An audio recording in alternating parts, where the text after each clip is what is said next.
Hi everyone, I'm thriller author j.f.penn and today I'm here with Randy Ingermanson. Hi Randy.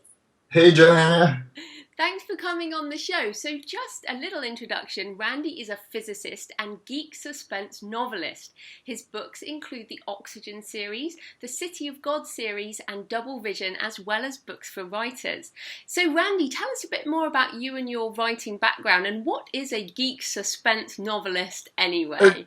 Geek suspense. Well, geek suspense, I guess, is what I write. I like suspense. I've always loved suspense. So I always liked, Ken Follett, Michael Crichton, Robert Ludlum, Tom Clancy, those kind of people. But my fiction, for whatever reason, always includes really geeky people. Physicists, mathematicians, engineers, historians, archaeologists, people who are, they have PhDs, and for them that's just normal. They don't consider themselves smarter than anyone else. They just think that they're normal and they just live their lives that way, but they have all these weird adventures and do things that are exciting and fun. And so that's what I mean when I talk about geek suspense. It's sort of the life I would have if I had a life, But tell us a bit more about your background, because, as a physicist and what you've done. Right. Well, sometimes at writing conferences, writers will ask me, what is a nice physicist like you doing here with a bunch of starry-eyed storytellers? What are you doing here? How did you get here? And, my way of thinking is, well, how is it that a guy who naturally just loves story, and I've been reading all my life, I've always loved fiction ever since I was, 4 years old. How is it that I became a steely-eyed physicist? That's the question that should be answered. And I don't know the answer to that, really. Who knows why you do what you do. I always liked reading, okay? I always liked adventure stories, suspense, that sort of thing. It really ate up Sherlock Holmes when I was a kid, just that whole series. But when I got to high school, I think my the English department wasn't as strong as the math and science department, and I just really got interested in physics and how the world works, because it explains something. And if you think about it, modern physics is a story. It's a different kind of story than a novel.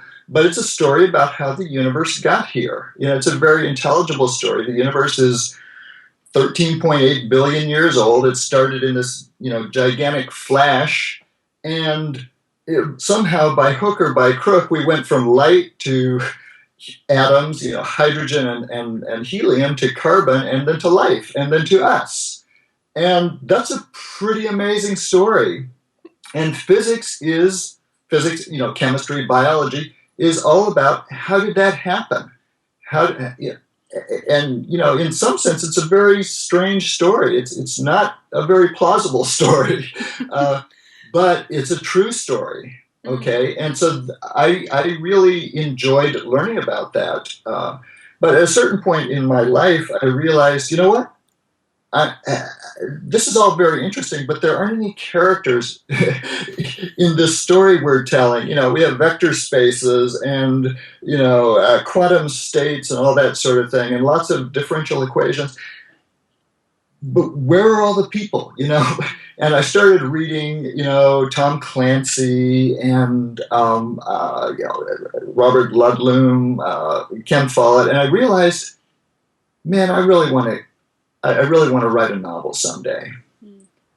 So that's kind of how I got into fiction writing as a physicist. But by that time, I was working on my PhD in physics and enjoying it and doing well. And, and so I had this geeky background. And so it just seemed very natural for me to write about the kind of people that I know, who are, very human people. We tend to think of, all these whiz-bang geniuses as sort of almost robots, but they're not. They're people. If you stab them, they bleed, as Shakespeare might have said. Yeah, and it's funny because I was at Oxford and I did theology, but my boyfriend was a physicist, and so I hung out with and I lived with a physicist as well, a female physicist, and it's so funny. We used to have this kind of religion science debate every year. Mhm. Dawkins was always there, obviously, Right. and it's interesting because your books, and we'll come back to transgression in the City of God in a minute, but your books incorporate both physics and religion. In Oxygen, you notice that one of the characters is a Christian, and Right. so how do you walk this line between religion and science? Well, yeah, it's a pretty thin line, and that's. I guess I should go back and talk about where I come from because physicists aren't just born; they're made. They come out of backgrounds, and my background is I was raised in a very religious home, or at least one half of it. My dad was not particularly religious at all, but my mother was very religious, and so I was raised. You can't choose what religion you're going to be raised in, and I would not have chosen the one I was raised in. It's a very conservative, weird Christian denomination or sect or cult. It's been called all sorts of things. But I was raised in a Seventh-day Adventist home, and they believe that the universe is 6,000 years old, and lots of things that just aren't true. Okay, they're very conservative. They, I wouldn't say that they believe in the inerrancy of the Bible, but they're conservative. They take the Bible very very literally, and as I got older, I went to a Seventh-day Adventist high school and then on to a Seventh-day Adventist college. I realized that, there's a serious disconnect here between what I've been taught and what I'm learning now. Even from, very religious professors, it was clear they didn't believe the universe was 6,000 years old, but they couldn't say that. And, so a big part of my life has just been figuring out, well, what is it that I really do believe? I have a lot of options here.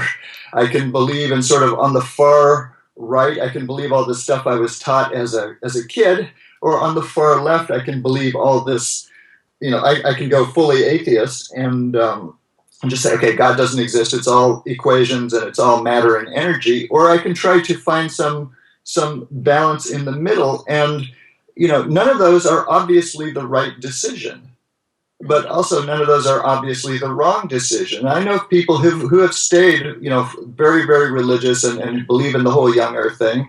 And I know people who've gone atheist. But my own choice has been to sort of try to find that middle ground and just to find out how does the universe really work?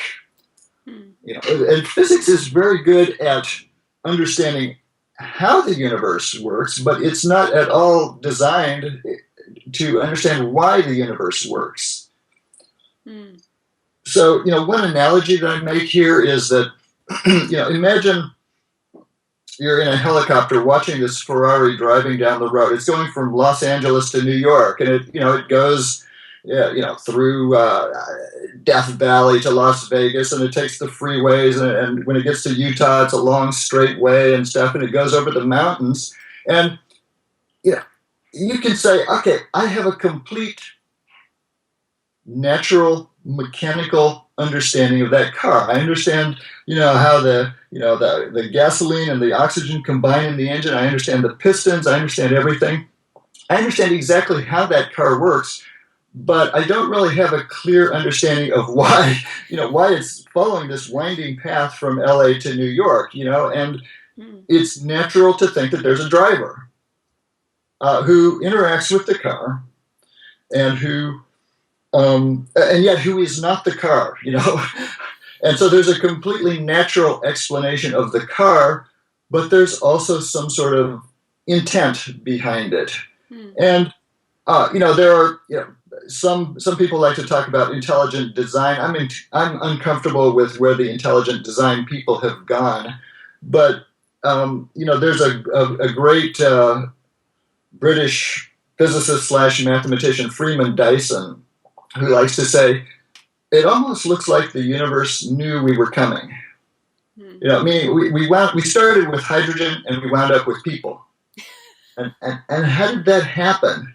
it's, if you look at the equations for the universe and how it has evolved over time, over 13 billion years, there's a lot of cliffs that could have gone off that we would have had a completely sterile, boring universe, but we don't. And so there's a fair number of scientists who have taken more or less the same road I have, which is to say, yes, science tells us a lot about how the universe works, but it does seem that there is some sort of an intent behind it that maybe we don't fully understand, but there's something there. And that's what religion is about. That's what philosophy is about, is the why of the universe, not the how of the universe. And I wouldn't say that I've found the answers. We haven't solved superstring theory on the physics side. I don't know if we ever will. No one has proved God exists or has really understood his mind. And if they think they have, they're delusional. And yet it seems there's something there. Okay. And so that's what religion is about. And so in my fiction, I try to just be realistic about that. People are not just born physicists. So when I have fictitious scientists, they're going to have a background. And if it's as twisted and screwed up as mine is, they're going to be very twisted and screwed up people, just like me. Okay, so I'm well designed to write these kind of people because I'm twisted and screwed up in a lot of ways. Okay. And we work out what we believe through our books, and I see that in your books, as I also do the same thing in my books. I've seen that in yours, and I read some of your interviews on your site, and it's clear that's what you're doing too, is just trying to figure it out. Yeah, and probably we never will, but it's a good journey to go on. Right, yeah. But I recently read your Transgression, the first one in the City of God series, which is brilliant. Tell us a bit about that series so people get it, and then also Jerusalem being one of my favourite places on earth. Tell me about your feelings around Jerusalem. Right, yeah. So I can sum up the storyline for the City of God series in one sentence. A rogue physicist travels back in time to kill the Apostle Paul. Okay, so he's sort of the villain of the story, and the story is not really about him. He's just the guy who creates the scenario for the story. The story is about two people, one of them named Rivka, she's a Messianic Jewish archaeology student. She's from San Diego, where I lived for a long time. She's at UC Berkeley, and she's very unhappy with God. And so she goes off to do a dig in Israel for the summer and just sort of escape from her life, and she meets a guy there named Ari Kazan, who is a theoretical physicist who really, Ari has had a bad experience with religious people. His stepfather was, one of the Haredim. He's a very, ultra-Orthodox Jewish person, and he made Ari's life miserable. And Ari does not like religious people, but he also doesn't like Christians. Ari just wants to be himself, and he's a theoretical physicist. He wants to, unlock the mysteries of the universe. But the two of them get mixed up with this guy who wants to go back and kill the Apostle Paul, and by hook or by crook, they wind up in ancient Jerusalem, and there they are. And so the two of them, when you write a historical novel, you have this problem that you have this massive culture shock, which you're trying to communicate to your readers. But it's kind of tedious to do these lengthy explanations. But when you have two people, each of whom knows part of the puzzle, and they don't get along very well, they can have nice arguments and fights about things and explain, the culture to each other or explain facts. And so you have conflict, which is essential for fiction, and you have the ability to, explain what's going on. And so by, using these two characters, I can give my reader the sense of profound culture shock that you would have if you traveled back in time to first century Jerusalem. So I've taken them back to the year 57, which is shortly before the Jewish revolt. It was a tough time to be living in Jerusalem. 13 years later, the temple was going to be burned. Everyone was going to be either enslaved or raped or murdered or something. It was just a bad time, and I wanted to put people put my readers into that experience and show them what it was like to live there. Because the whole Jewish revolt, the burning of the temple, that's all tied up with two of the great world religions. Obviously, Christianity had been born just a few decades earlier. Rabbinic Judaism was born about a decade later as a direct result of the destruction of the temple. Jews needed to have some form of religious expression, and they no longer had the temple. So some of the great Jewish rabbis lived at that point, and they created an entirely, a somewhat different religion than they had before. And as a result of that, the last 20 centuries have been, have happened.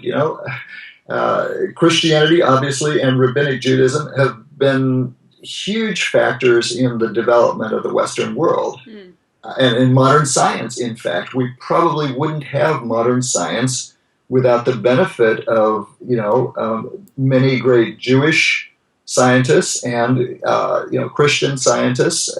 Science came out of the Western world. And the dominant intellectual forces there were Christianity and Judaism. So, to me, it's just a very important time.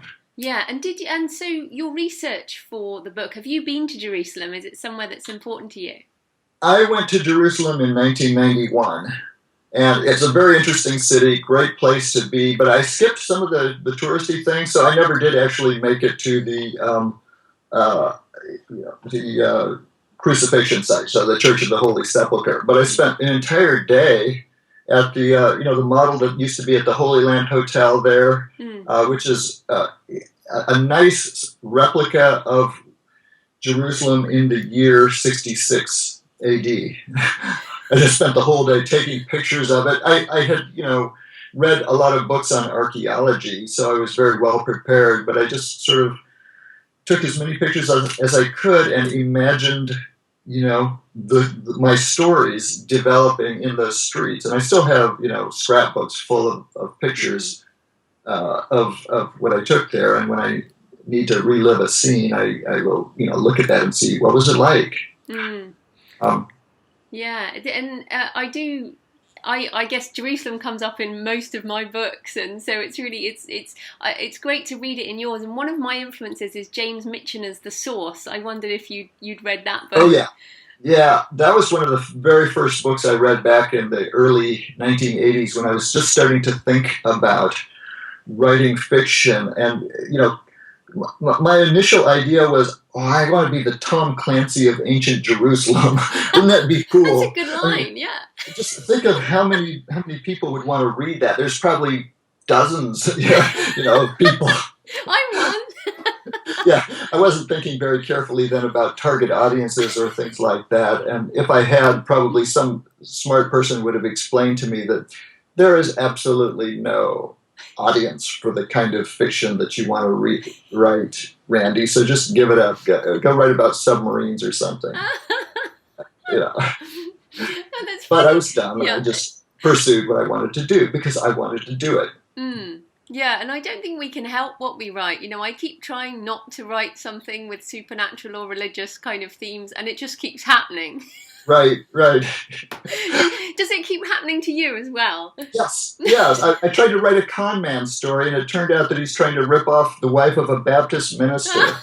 But he's not a real Baptist minister. He's an FBI agent, and she's an actress, and they're trying to run a sting operation on him. The religion just keeps popping in because it just kind of comes out of who you are, and so you have to at some point just realize, I'm going to write out of my own experience, and if no one wants to read that, well, that's fine, but I still have to write it, Yeah, and as it turns out, people do want to read that kind of thing. There definitely are a lot of twisted, strange people out there.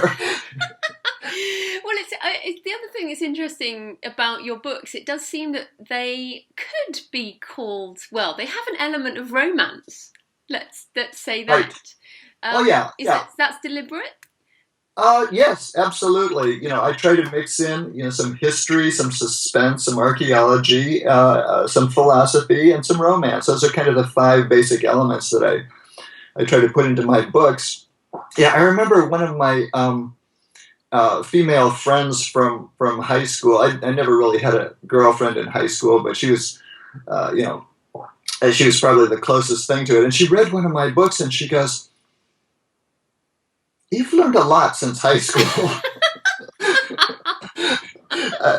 I wasn't that knowledgeable about how women work, how women think back in when I was in high school. But I've learned a little bit about how girls think, and most of my friends are writers. Most writers are women. Therefore, most of my friends are women, and I've learned how they think. And yeah, romance definitely adds something to just about any story.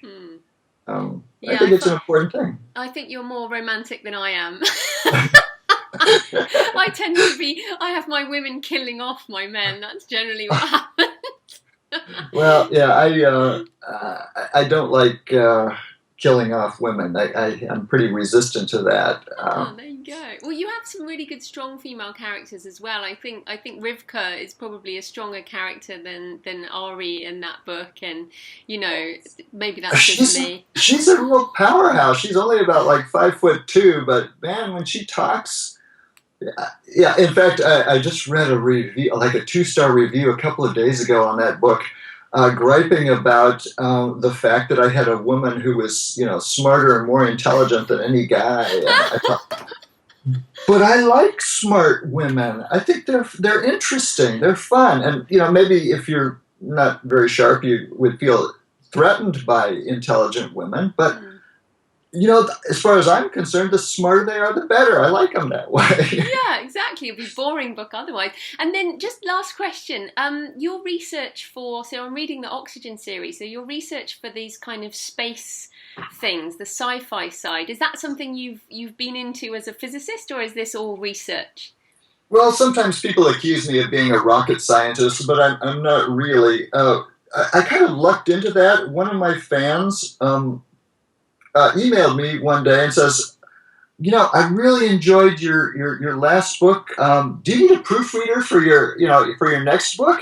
And I happened to notice that her email address was from Houston, and I says, actually, we have, my publisher has proofreaders and all that, but I see you're from Houston. Would you happen to know anyone who works at NASA? Because I'm writing a novel about the first human mission to Mars, set in the year 2014. So this was 14 years ago. I never realized that we would live so long as to actually be in the year my book was written. And she goes, well, it just so happens I have a bachelor's degree in aeronautical engineering. I used to work at the Johnson Space Center in Houston, and my husband still works there. He's one of the key engineers on, one of these projects. And there's this woman who goes to my church. She's a Sunday school teacher, and she happens to have the record, the American record for most hours in space, Shannon Lucid.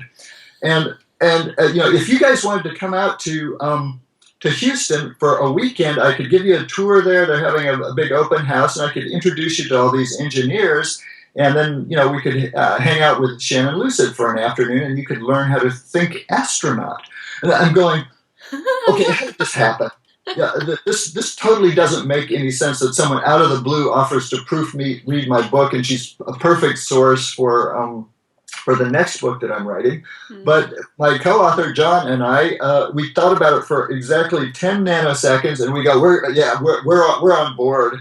So we went out and just had this great 4-day weekend.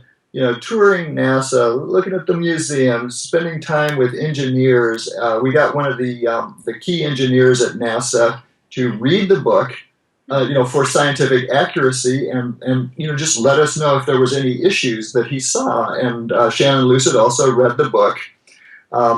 She couldn't give an endorsement because she was at that time still a NASA employee, and so there were restrictions on that. But she. Anyway, we got what we needed by going there and talking to real people, and that was a really fun experience. Wow, that's So fantastic. Well, that really gives it that sort of edge of reality, which it definitely has. So that's fantastic. we had a fun time on that story. Oh yeah. Okay, so where can people find you and your books online? Well, finding me is easy. My last name is Ingermanson, Ingermanson, and you can find me at ingermanson.com. Of course, all my books are available online at Amazon, Barnes & Noble, all the usual suspects. Thanks so much for your time, Randy. That was great. Thanks for having me, Joanna.